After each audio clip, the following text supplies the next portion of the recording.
유튜브를 들어가서 보니까 마이크가 내 얼굴을 자꾸 가리더라. 그래서 내가 좀 치웠어요.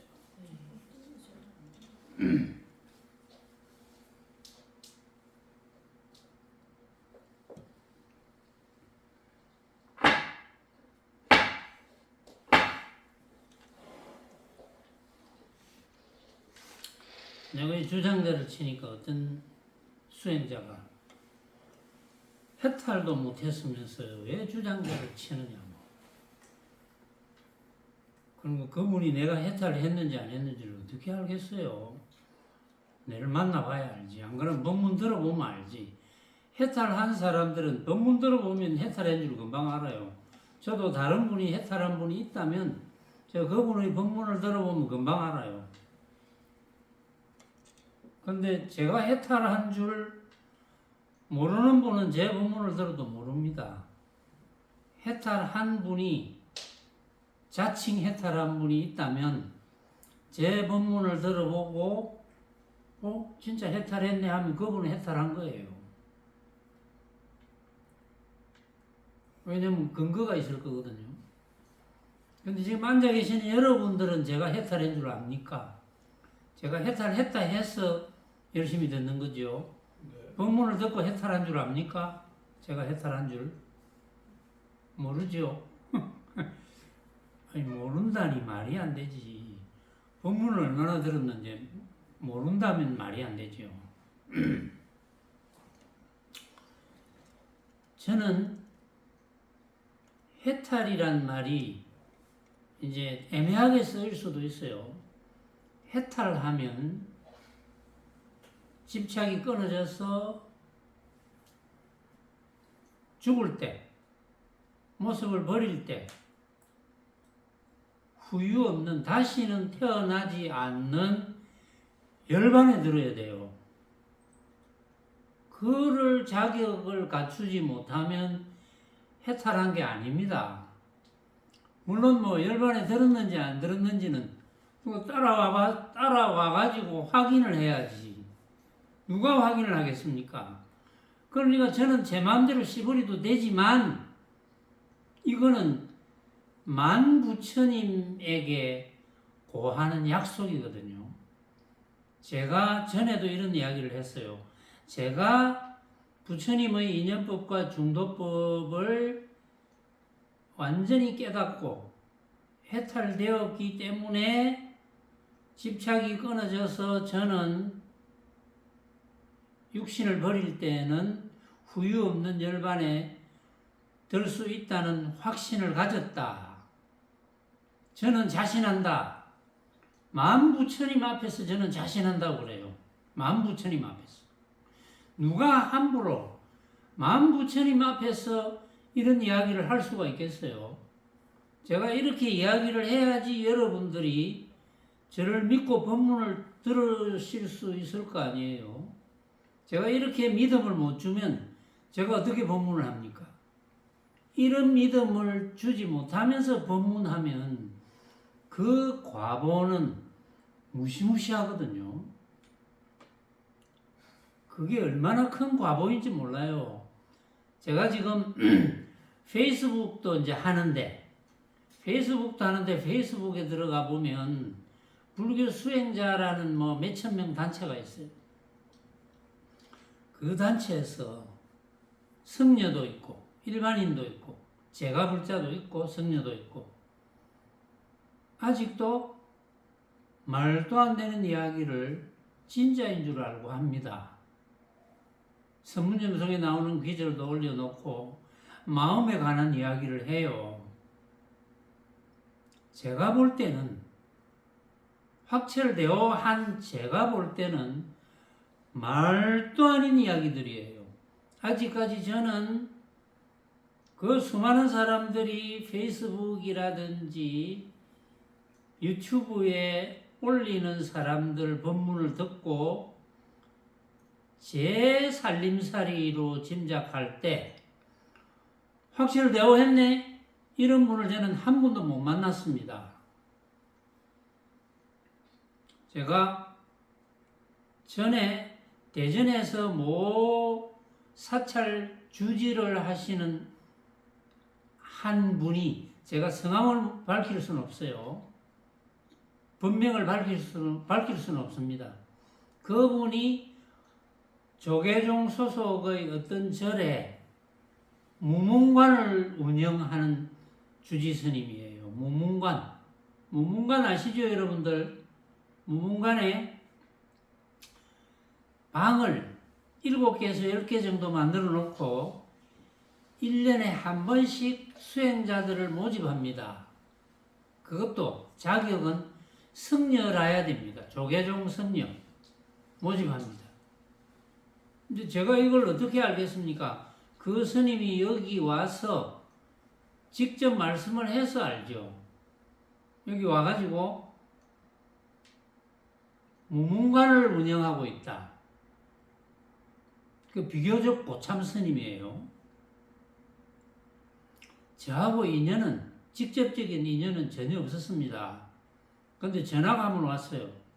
와가지고 저를 아는 분이 자기 도반이 있대요.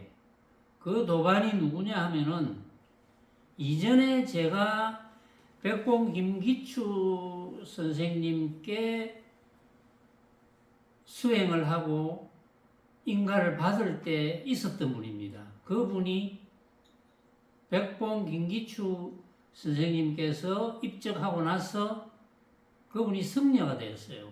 승려가 되어가지고 그 무문관을 운영한다는 주지 스님의 도반이라고 그래요. 그래서 이제 저를 한번 만나러 오겠다. 그래서 오라고 그랬어요. 자, 왔습니다.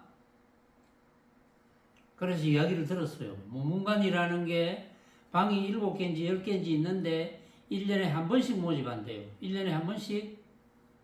물론 뭐 2년 하고 싶은 분은 2년 동안 줄 수도 있겠죠. 1년에 한 번씩 모집하는데 방을 하나씩 준대요. 1년 동안 의식주를 제공을 한다는 거죠. 옷도 이제 빨아가지고 제공하고, 이제 음식도 넣어주고, 그 대신 1년 동안 그 방에 들어가면 못 나온대요. 감옥소보다 더해요, 여기는. 그래서 오로지 수행만 하는데, 거기에 잠자는 시간이 있더라고요. 그 주로 참선을 하는데, 참선은 기본적으로 12시간 이상은 해야 되고, 막 그런 조건이 있더라고요. 그런 무문관을 운영합니다. 그런 무문관을 운영하는데, 이제 1년 지나면 또 이제 내보내고, 또 다른 스님을 받고, 이제 이런 걸 한다고 하는 분이 왔어요. 그래서 공양을 같이 하고, 그리고 그분이 이런 이야기를 하더라고요. 자기가 우리 대한민국의 법사나 성녀나 어쨌든 설법 하시는 분 중에 유명하다. 그러고 이제 듣는 사람이 많다. 뭐 불교 방송 같은 데 나왔다.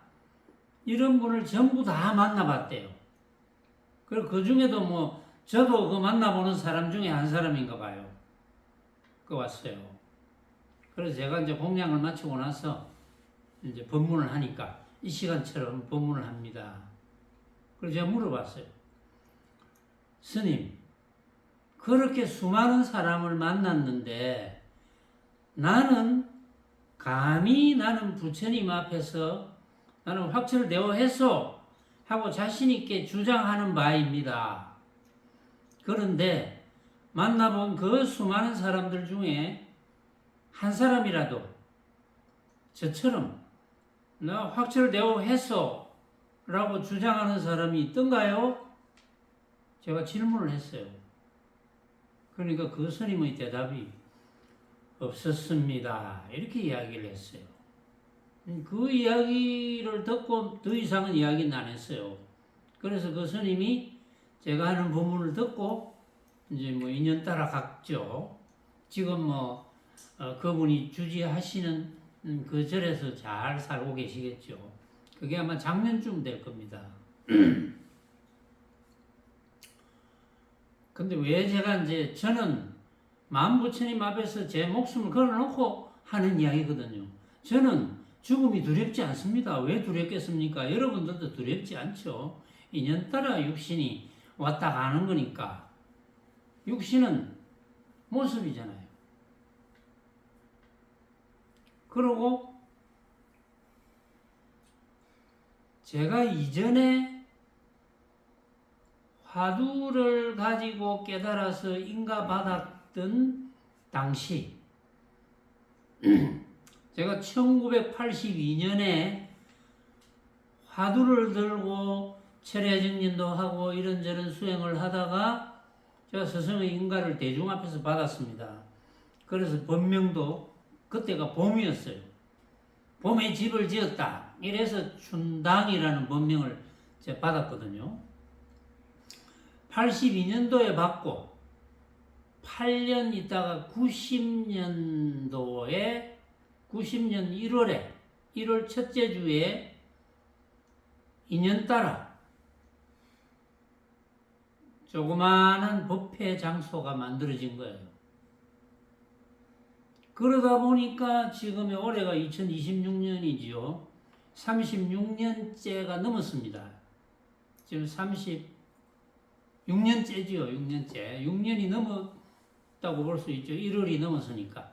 37년째. 이제 지금은 우리 이제 수행자들의 손으로 이 선원을 광안리의 산 쪽에 이렇게 만들어서 지금 제가 법문을 하고 있는 중이에요. 저는 할 일이 한 분이라도 확철되어 할 수 있도록 법문해 드리는 길 외에는 없습니다. 저는 제가 믿음을 드려야지 뭐 호기심이 듣든지 또 믿음 때문에 듣든지 뭐 알아서 법문을 듣고 깨달음이 생기겠죠. 근데 법문 듣는 분의 입장에서는 간절심이 없으면 제 경험에 의하면 그렇습니다. 간절심이 없으면 절대 못 알아듣습니다. 알아듣는 듯이 여겨져도 행이 안 됩니다. 간절심밖에 없어요. 자, 유튜브를 통해서도 제 법문을 듣는 분들은 오로지 간절하게, 그러면 간절하게를 제가 간단히 설명해 볼까요? 간절하게가 뭔지. 자, 법문 들으러 오시는 분들은 제일 좋은 거는 법당에서 법문 듣는 게 최고입니다. 여러분들이 간절심이 있다면 법당에 올 수 있는데 안 온다. 이런 일은 없습니다. 저는 처음에 스승을 만나서 그때는 직업도 있고 바쁠 때거든요. 매일 법문을 합니다. 매일 저녁 8시에서 9시 매일 법문을 하세요. 토요일은 매일 철야정진을 합니다. 저는 그때 얼마나 간절했느냐. 그 매일 하는 법문을 직장생활 하면서 단 한 번도 빠진 일이 없습니다. 철야정진 단 한 번도 빠진 적이 없습니다. 제가 스승의 인가를 받을 때까지. 그때는 토요일 되면은 제가 각 결혼해서 첫 딸을 낳은 지가 얼마 안 되거든요.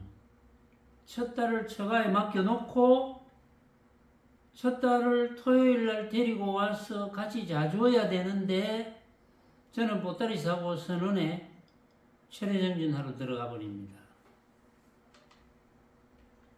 간절심이 강하니까 처자가 안 보였어요. 그때 처자가 뭐 처가 애 안고 달아나면 할 수 없는 거죠. 달아나도 아마 눈 하나 깜짝 안 했을 겁니다. 그때는 그 정도로 간절한 심정이었습니다. 그러니까 간절하니까 여러 가지 경험이 나와요. 재밌어요. 간절히 철야정진을 하니까 벽에 있는 조그마한 손톱만한 무늬들이 참선하는 중에 커지기 시작합니다. 이게 막 주먹만 해지더니 공만 해지더니 점점 커져서 지붕 위로 천정으로 이 조그마한 손톱만한 크기가 천정을 덮으면서 그런데 그때 살짝 두려움이 왔어요. 아, 이것이 커져서 나를 덮어버리는 게 아닌가? 살짝 두려움이 오니까 착 사라졌어요. 뭐 이런 경험. 그 다음에는 이제 한번 일반 사람들이 그런 경험을 뭐 한 적도 있겠죠. 제가 이제 직장을 다니니까 낮에는 일하러 가야 됩니다. 그런데 일이 그때는 한가할 때예요. 그러면 이제 버스를 타고 일하는 곳으로 갑니다. 그럼 좌석 버스를 타보니까 자리가 없어요. 그래서 이제 서서 입석처럼 위에 손잡이를 탁 잡습니다. 근데 손잡이를 잡는 순간에 손잡이를 잡았던 기억은 없어지고 내 앞에 무슨 광경이 펼쳐지느냐 하면 저 허공에서 꼭 헬기를 탄 것처럼 요새 말하면 드론처럼 허공에서 이 땅을 내려다보고 있는 거예요. 그런데 이제 제가 한 허공에 500m 이상 올라간 것 같아요. 500m 이상 허공에 올라가서 저는 이제 몸은 없어요. 올라가서 이렇게 쳐다보니까 저 멀리 이제 산도 보이고 나무들도 보이고 한데 자세히 보니까 저 밑에 절터 같은 한 500평 내지 1000평 500평 내지 1000평 정도 되는 큰 절터 같은 게 눈에 띄었어요. 공중에서 이렇게 보고 있으니까. 그러니까 그 절터에 뭔가 사람이 있는 것 같은데 궁금하잖아요. 궁금하게 생각하니까 한번 내려가 볼까 하는데 이 모습은 없는데 그냥 쑥 내려가요. 내가 내려가서 이렇게 보고 있으니까 지붕도 없고 절이고 뭐고 아무것도 없는데 담만 있어요. 담도 지금 절 같은 좋은 담이 아니고 우리 시골 집에 그 울퉁불퉁한 담 그런 담도 있고 그런 게 막 섞여가지고 그래서 아마 절이 불타서 없어졌는지 그래서 이제 벽이 무너지니까 이 이제 담을 이렇게 뭐 돌을 이렇게 얹어서 이제 수리한 것 같은 그런 느낌. 그런데 뜻밖의 그 한 500평, 1000평 되는 곳에 승려들이 옷을 단정하게 입고 바닥에 앉아서 5줄씩 20명 정도. 이쪽에 5줄, 20줄. 이쪽에 5명, 20줄. 가운데 이렇게 사람이 다닐 수 있는 데가 있고. 그러니까 5명, 20줄. 5명, 20줄. 그럼 몇 명입니까? 한 200명? 한 200명은 넘는 것 같아요. 어쨌든 그런 정도로 줄을 맞추어서 옷을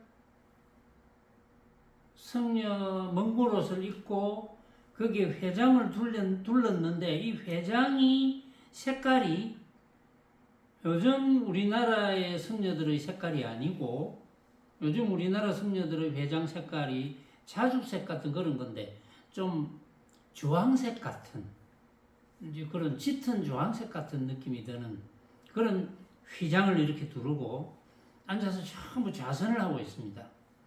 좌선을 하고 있는데 저는 이제 공중에 떠서 몸이 없으니까 그냥 이렇게 지나가니까 저 맨 이제 뒤에서부터 지나가는데 맨 앞쪽에는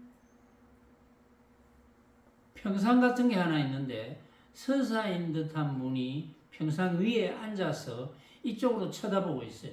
승려들은 전부 선사 쪽으로 쳐다보고 있어요. 그런데 이제 햇빛이 위에서 쨍쨍 쬐는 거예요. 아마 계절은 지금보다 조금 빠른 한 5월 정도. 5월, 6월 아마 지금일 수도 있겠네요. 계절이.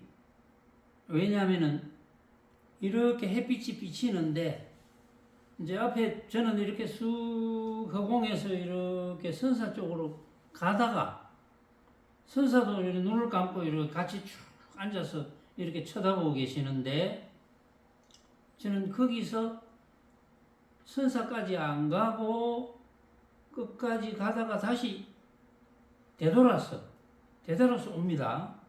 그런데 처음에 이렇게 가는데 약간 느낌이 있어요. 그래서 다시 되돌아서 오는데 내가 여기 있네 이런 생각이 들어요. 승려 중에 한 사람이 저였는지 그건 모르겠지만 내 생각에 내가 여기 있네.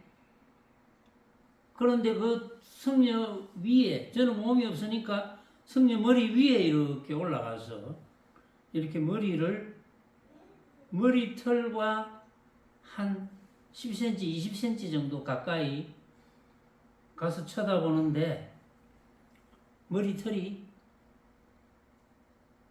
머리털과 머리 사이가 반짝반짝 하는데 햇빛을 받아서 반짝반짝 하는데 머리털 밑에 머리하고 붙은 부분이 땀이 송골송골 매여 있는 것까지 보였어요. 너무나 선명하게 보였어. 그래서 내가 왜 여기 있지? 내가 여기 있네 하는데 제가 버스 손잡이를 잡고 있었어요. 너무나 기이하지 않습니까? 그런데 불과 그 시간적으로 그렇게 많은 시간은 아니 몇 초, 몇십 초, 10초, 20초는 되는지 모르겠어요. 그 정도 시간밖에 안 돼요. 그런데 그 장면이 너무나 환하고 왜냐하면 햇빛이 비치는 환한 상태니까 너무나 환하고 그래서 제가 이제 참 희한한 일이다. 그래서 제가 이제 제품 상담을 하러 가다가 제가 내렸습니다. 내려서는 스승이 계신 곳하고 거리가 많지 않거든요. 그래서 다시 버스를 타고 스승이 계신 선원으로 갔어요. 보림선원입니다. 이름이 보림선원이었어요. 그래 가서 바로 스승을 만났어요. 그래서 삼배를 올리면서 자네가 이 낮에 어떻게 왔는가 이러더라고요. 그때 선원에는 입주해서 공부하는 분들이 한 10명 이상 있습니다. 이제 그분들은 각자 방에서 참선을 하든지 마당에 나와서 화차를 뽑는 분도 있고 아주 일정하게 참선하는 시간은 저는 잘 모르니까 저는 입주한 사람이 아니고 밖에서 다닌 사람이니까 그래서 스승께 대뜸이랬죠. 선생님, 제가 전생에 중인 걸 알았습니다. 이랬습니다. 그러니까 그 말씀을 듣더니 하하하 웃으시면서 자네 공부했네, 공부했어, 뭐 이렇게 말씀을 하셨어요. 그래서 다른 말씀은 별로 안 하시고, 그때는 뭐 선생님도 바쁘셨는지 나도 사실은 좀 바빴고, 그래가 아유 선생님 갑니다 이러면서 다시 담배 올리고 저는 또 일하러 갔죠. 뭐 이런 경험 등등. 앞으로 제가 이제 요거 1탄이거든요. 제가 그동안 수행하면서 해왔던 경험을 차차로 하나하나씩 말씀드릴게요. 저는 남이 한 경험을 이야기하거나 제가 지어냈거나 이런 거는 만부천님 앞에서 한치의 거짓말도 없다라는 걸 반드시 밝혀드립니다. 여러분 공부에 혹시 참고가 되면 여러분들도 경험이 많겠죠. 그런저런 경험이 많이 있을 거예요. 어떤 분은 또 유튜브인지 페이스북에 보니까 자기는 뭐 삼생전에 뭘 하고 이생전에 뭘 하고 뭐 이런 분도 계시던데 이제 거짓말 아니기를 바랍니다. 저는 어쨌든지 간에 업을 지으면 안 되거든요. 과보가 없을 수가 없습니다. 수많은 사람을 잘못 이끌어가는 그 과보가 얼마나 많겠습니까? 잘못하면 수억만 년을 지옥 같은 고생을 할지도 몰라요. 자, 그거는 이제 그 정도 서두를 하고 다시 무소의 뿔처럼 혼자서 간다 라는 경전을 지난번에 제 1번을 소개하고 아직 이 연유에 대해서는 이야기 안 했거든요. 지난번에는 연유라는 게 이 수타니파타를 번역하시는데 거의 비슷하게 번역하신 이제 이 전재승 박사는 이 연유를 찾아서 다 적어놨습니다. 그런데 이제 이중표 스님은 연유를 다 읽어보니까 다 비슷비슷하고 이거는 좀 조작인 것 같아라고 생각하셨는지 그건 제 짐작입니다. 하셨는지 연유를 싹 없애버렸어요. 자, 저도 이 연유를 읽어보니까 이거는 좀 조작 같다는 생각이 들어서 제가 일단은 소개는 해드릴게요. 소개해드리고 먼저 무소의 뿔경 읽고 그 연유를 소개해드리고 해설은 뒤에 하겠습니다. 몇 개를 그렇게 하겠습니다. 그래서 왜 이게 조작인 것 같아라고 생각하는지 여러분들도 들어보니까 그럴 것 같네라고 생각하는지가 좀 궁금하거든요. 자, 저는 강요를 안 합니다. 이런 거는 강요할 성질이 못 되거든요. 제 생각을 이야기할 뿐. 왜냐하면 제가 직접 번역을 한 게 아니고 제가 이 연유를 찾아본 게 아니기 때문에 제가 함부로 이야기는 할 수 없어요. 단지 제 생각이 그렇다는 거지. 1번 부처님께서 모든 존재에 대해서 폭력을 쓰지 말고 그들 가운데 그 누구에게도 상처 주지 말며 자녀조차 원하지 말아라. 하물며 동료들 친구들 이랴 무소의 뿔처럼 혼자서 가라. 이 연유를 이제 이렇게 설명해 놨어요. 이 시는 제가 이제 영각 이름이 있는데 영각 이름이 없는 것도 있거든요. 그래서 영각 이름은 생략하겠습니다. 자, 어떤 영각이 지은 건데 과거 불인 갓사빠 부처님 시대 그는 수행성으로서 2만 년 동안을 숲속에서 살았다. 여기 지금 중복되는 단어가 있어서 제가 적어볼게요. 과거불 갓사빠 이게 이제 뒤에 한문으로는 가섭불입니다. 갓사빠 부처님.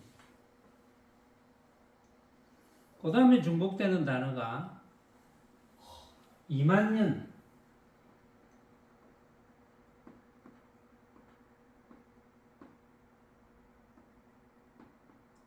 2만 년. 그 다음에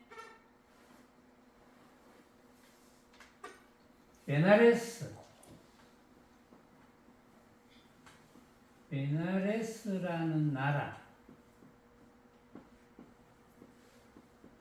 베나레스국. 그 다음에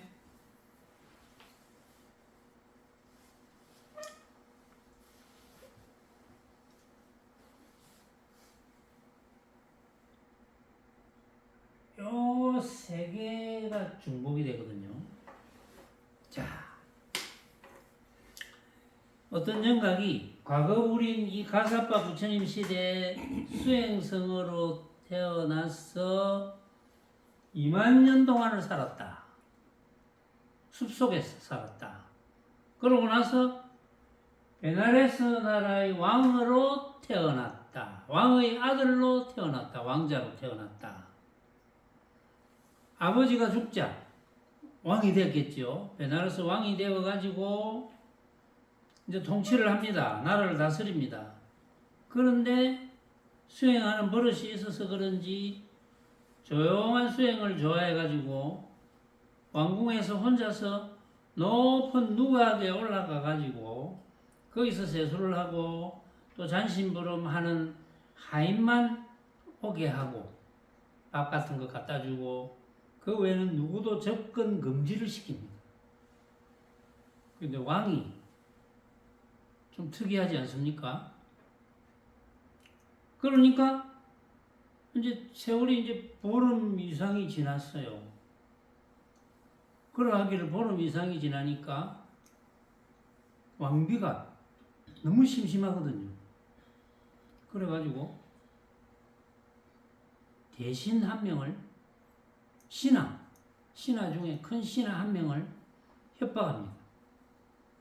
협박해서 왕의 침실에서 불륜을 맺습니다. 그게 다른 신하들에게 발각이 됩니다. 그러니까 이거는 왕에 대한 중대한 범죄다 이래가지고 상소를 올립니다. 왕에게. 근데 왕은 처음에 그럴 리가 있겠나 하다가 자꾸 상소가 올라오니까 내가 직접 신문하겠다. 그래서 그 신하를 직접 신문을 해서 자백을 받습니다. 자백을 받고는 재산을 몰수하거나 형벌을 내리지는 않고 그냥 나라에서 추방을 합니다.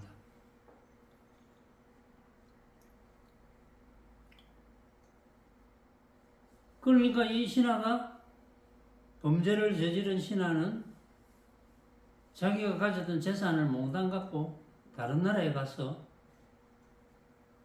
저는 이 나라가 좋습니다. 이래가 그 왕을 섬기는 일을 벌입니다. 그 왕을 섬기게 되고 재산도 가져왔으니까 돈도 가져왔으니까 왕 오케이 이래 하겠죠. 그러고는 그 왕의 신임을 얻기 시작합니다. 그리고 신임을 얻고는 자기가 과거에 있었던 나라를 이거는 공격해야 됩니다. 이 나라는 못 씁니다. 이렇게 이간질을 합니다. 그래서 전쟁이 벌어집니다. 전쟁이 벌어지는데 다행히 원래 있던 나라가 베나레스가 더 국력이 좀 좋아가지고 베나레스가 이깁니다. 이기는데 그 대신 베나레스 왕이 이제 부탁을 합니다. 그 신하들에게 절대 생명을 뺏으면 안 된다. 전쟁은 하되 절대 죽이면 안 된다. 그래가지고 저걸 이제 습격해서 쫓아버리는데 그때 이 연각이 이때는 연각이 안 되겠죠. 이 왕이 전쟁터에서 홀로 명상에 들어서 인연법을 이해하고 깨달아서 영각이 되어 그 감흥을 실어 읊었다.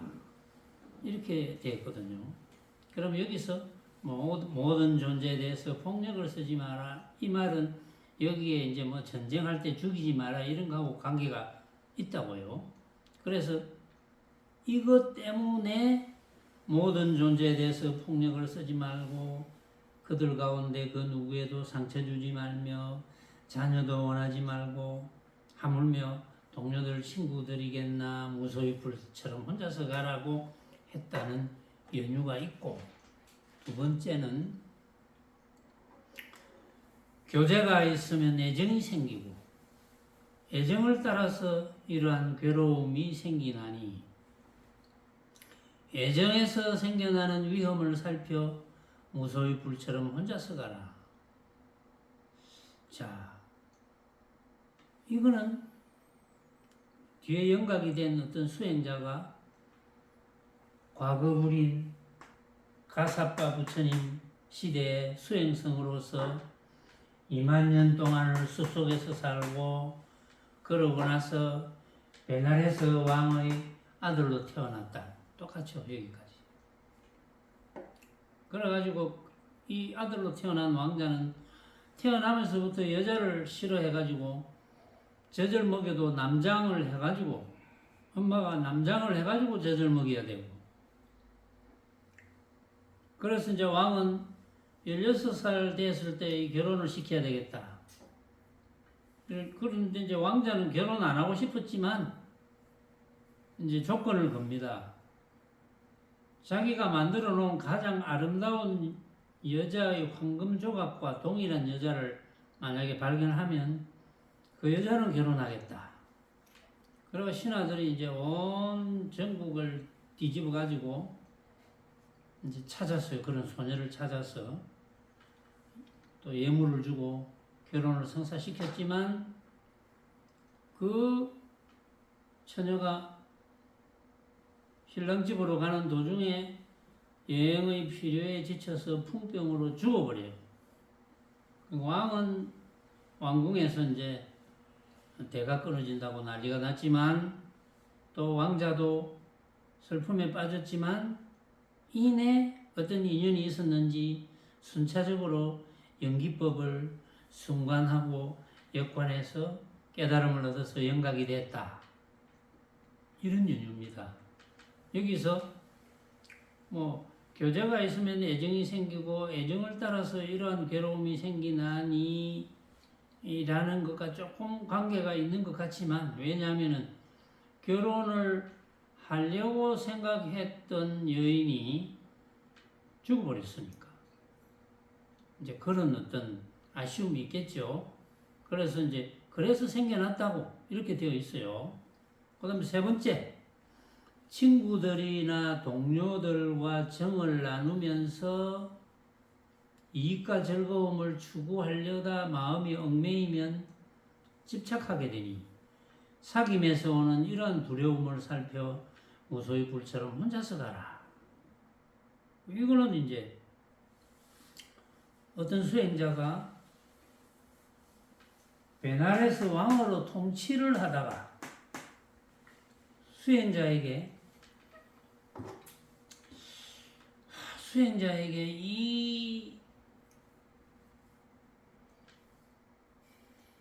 수행이 존귀한가 혹은 이 왕위가 존귀한가 라고 베나레스 왕이 생각을 합니다. 그러고는 안 되겠다. 이래서 4명의 대신에게 통치를 맡기고 이제 명상을 하기 시작합니다.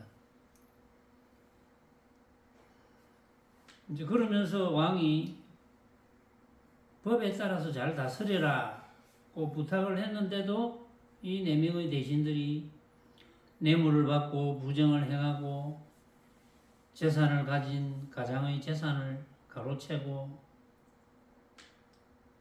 그러니까 왕은 그 사실을 알고는 법정에 나가서 그 4명의 대신을 크게 꾸짖고 하는 과정에서 너무나 마음이 심란해서 선정에 들기가 어렵다. 그래서 이거 내 집착 때문이구나. 이래서 왕이라는 집착을 버려버리고 연기를 순간하고 역관해서 마침내 깨달음을 얻었다. 이런 내용이고, 4번째, 자식과 아내에 대한 애착은 뻗은 대나무가 엉킨 것과 같으니 대나무 순이 서로 달라붙지 않듯이 무소의 불처럼 혼자서 가라. 이거는 연유가 뭐냐 하면 과거 우리 가사빠 부처님 시대에 3명의 수행자가 2만 년에 걸쳐서 수행을 닦았다. 그러다가 천상에 태어났다가 죽어가지고 3명 가운데 가장 나이 많은 자가 베나레스 왕실에 태어났다. 다른 2명은 그 근처 왕가에 태어났다. 그래가지고 그 2명은 왕위를 버리고 나와서 수행해서 영각이 되었는데 그 영각이 명상에 들었다가 과거를 기억해내고 그들의 옛 도반이 베나레스 왕으로 있구나 하는 걸 알게 됐다. 그래서 그 둘이 왕이 유언을 논일 때 공중으로 비행해서 왕의 곁에서 아련을 청했다.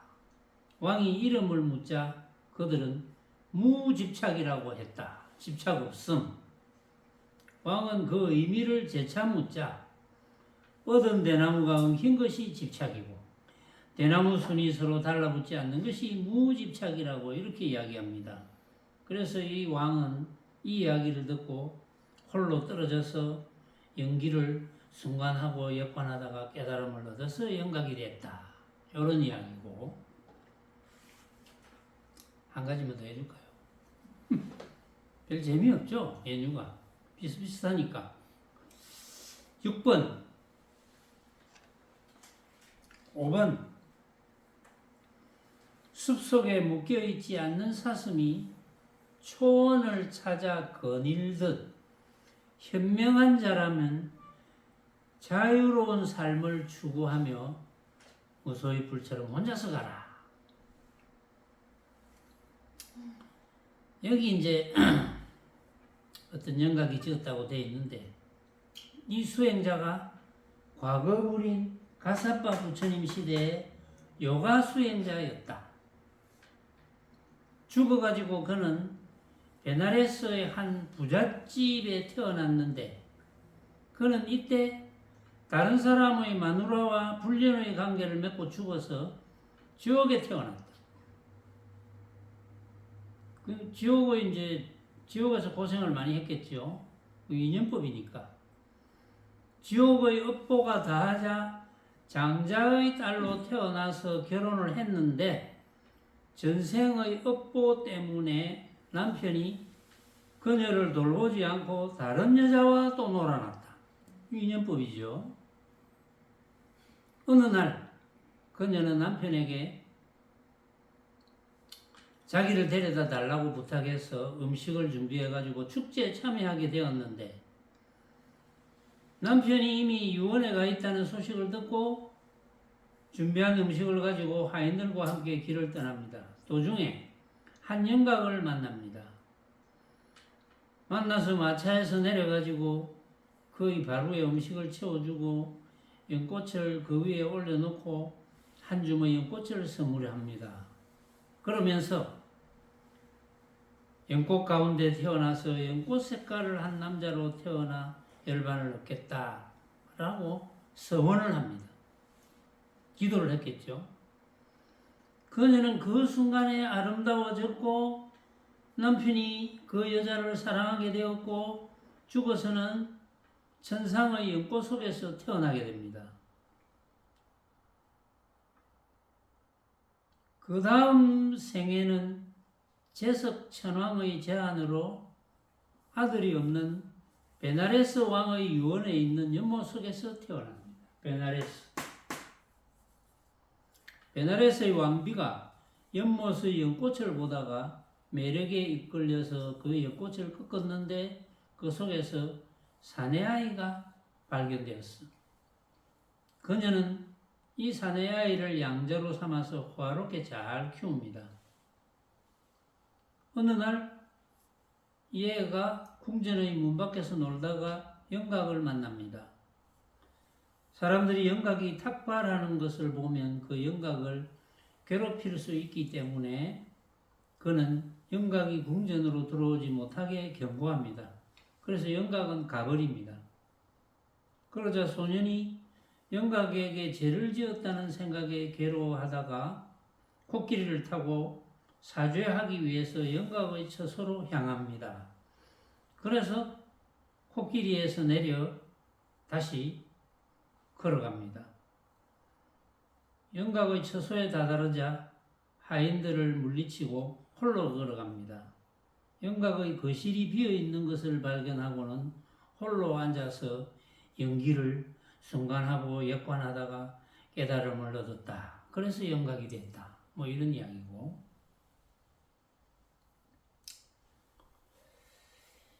그 다음에 이제 주로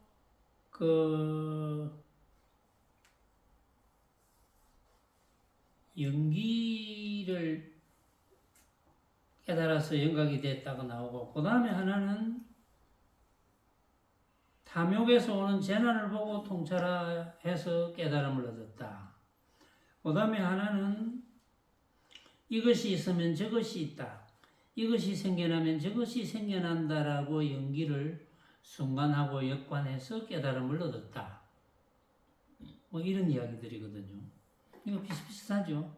그래서 지금까지 한 7개 정도를 간단하게 소개를 했는데 이 내용들이 조작한 흔적이 역력하죠. 보니까 전부 가사빠 부처님이고 2만 년 동안 수행했고 베나레스 왕자하고 관계가 있고 그래서 조작을 했겠구나 뭐 그런 생각이 들고 이제 저는 이것이 영각의 이야기가 아니고 부처님께서 한 이야기다. 왜냐하면 부처님 당시에는 세속의 온갖 년을 다 끊고 수행을 하잖아요. 그러니까 무소의 뿔처럼 혼자서 갈 수밖에 없는 거예요. 그런데 수행년을 이제 있기 위해서 세속연을 이제 끊어서 자동적으로 수행자의 그 법을 잘 지키게 되는데 실은 세간에 있더라도 자세히 관찰해 보면 누구나 다 무소의 뿔처럼 혼자서 가는 거예요. 생각이 다 다르거든요. 그러니까 나라는 것과 내가 보고 듣고 느끼는 대상인 만법을 누구나 다 생각으로 만들잖아요. 생각하는 게 다 다르거든요. 똑같은 현상을 봐도 다 다르다. 누구의 생각이 옳겠느냐? 누구의 생각도 옳지 않습니다. 여러분과 제가 똑같은 현상을 목격했다 하더라도 제 생각이 옳을 리가 없죠. 누구의 생각도 옳지는 않습니다. 그러면 집착할 필요가 없거든요. 이걸 얼마나 철저히 아느냐. 이게 이제 제일 중요한 거거든요. 자, 다시 본문으로 들어갑니다. 모든 존재에 대해서 폭력을 쓰지 말고 폭력을 쓴다는 건 뭡니까? 니는 틀렸고 내가 맞다. 이거잖아요. 틀렸다면 다 틀리고 맞다면 다 맞지. 그래서 그들 가운데 누구에게도 상처 주지 말고 폭력 쓰지 말고 상처 주지 말고 자녀도 원하지 말라. 이거는 하물며 동료들과 친구들이랴. 자녀도 원하지 말고 동료들이나 친구도 원하지 말라. 왜냐하면 그것이 전부 집착의 원인이 된다는 거예요. 말하자면. 그런데 세간에서 살면서 이때는 부처님께서 세간에서 살면 공부가 안 된다고 생각하거든요. 그런데 지금 시대에는 또 시대가 다르잖아요. 우리는 또 거사풍이니까 세간에서 살면서 만약에 자녀와 동료들, 친구들, 기타 등등 그런 분들에게도 집착심이 생기지 않는다면 무소일 뿔처럼 혼자서 갈 수밖에 없는 거거든요. 그래서 이때는 예를 들어서 부처님의 법문이 부처님의 초기의 분위기를 말씀해 주시는구나. 이걸 우리가 알고 있는 거예요. 알 수 있는 거예요. 교제가 있으면 애정이 생기고 애정을 따라서 이러한 괴로움이 생기나니 애정에서 생겨나는 위험을 살펴 무소의 뿔처럼 혼자서 가라. 교제가 있으면 주로 남녀의 사귐을 이야기합니다. 교제가 있으면 시각적, 청각적, 신체적 어떤 대화를 통해서 또 남녀가 같이 살거나 교제가 있으면 애정이 생기고 애정을 따라 이러한 괴로움이 생겨나니 애정이 생긴다는 것은 집착이잖아요. 집착이 생기고 그래서 애정에서 생겨나는 위험을 잘 살펴서 애정에서 생겨나는 위험은 뭡니까? 집착이거든요. 그래서 이제 무엇 때문에 집착이 생깁니까? 집착과 같은 말이 뭡니까? 질투잖아요. 질투. 질투는 집착 때문에 오는 거거든. 그래서 그런 걸 잘 살펴가지고 이거는 내 생각이구나. 또 어떤 일이 벌어지는 거는 그 인연 따라 그렇게 벌어졌구나. 이렇게 생각하고 무소의 뿔처럼 혼자서 가라. 이랬고 친구들이나 동료들과 정을 나누며 이익과 즐거움을 추구하려다 마음이 얽매이면 집착하게 되니 사귐에서 오는 이러한 두려움을 살펴 무소의 뿔처럼 혼자서 가라. 친구들이나 동료들과 정을 나누며 이익과 즐거움을 추구하려다 마음이 얽매이는 거거든요. 그런데 부처님께서 뒤에는 그렇게 나왔습니다. 같이 최상승 도리를 추구하는 도반들이야 있을수록 좋지. 내가 약간 해이해질 때 도반의 그 수행을 본받고 또 그 도반도 스스로 약간 해이해질 때 또 다른 도반의 수행을 본받고 그래서 도반이 있으면 제일 좋다. 같은 길을 가는 도반이 있으면 제일 좋고 없다면 공부 안 하는 사람들 사귀지 말고 무조건 손해잖아요. 공부 안 하는 사람들하고는 같이 있으면 모습에 관한 한 생각도 일으키죠. 그건 무조건 손해예요. 그 이치를 모르면 그거는 최상승 도리를 절대 정득할 수가 없습니다. 그 이치를 아셔야 돼요. 그래서 어차피 집착하게 되니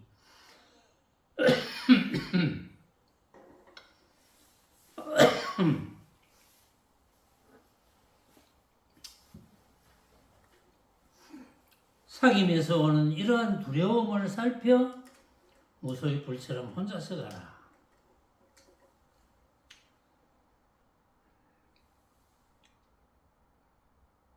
제 몸뚱이가 신호를 해주네요. 보니까 그만하라고.